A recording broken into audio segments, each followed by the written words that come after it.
Questions swirl around President Trump's orders for military action in Iran. One of those questions, were the strikes constitutional? Democrats in Congress say no. Top Republicans say yes.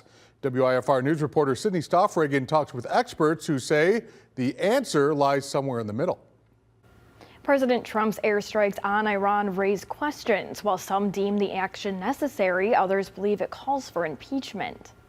Iran, the bully of the Middle East, must now make peace. Successful. That's the word President Donald Trump holds on to as he defends Saturday's attack on nuclear sites in Iran. That decision also exaggerated the chasm between Democrats and Republicans. So my guess is a resolution condemning or denouncing the president will not pass because we're still in a state of military threat with respect to Iran. Political science professor Bob Evans says this isn't anything new. Many presidents, from Ronald Reagan to Bill Clinton, took military action without congressional approval. Even Trump did it in his first term. The president could be said to have had a good case for military intervention in Iran, but he misused that by notifying only Republicans.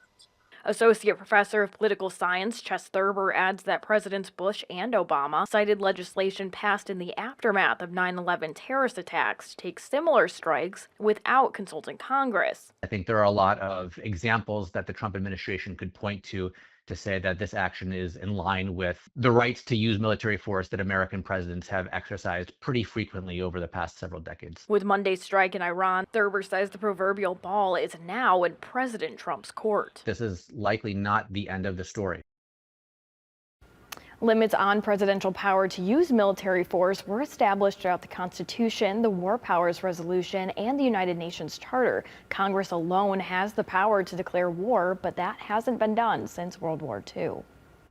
Thank you, Sydney. And political science experts say it is unlikely U.S. courts will get involved due to the limited authority the judicial branch holds over this president.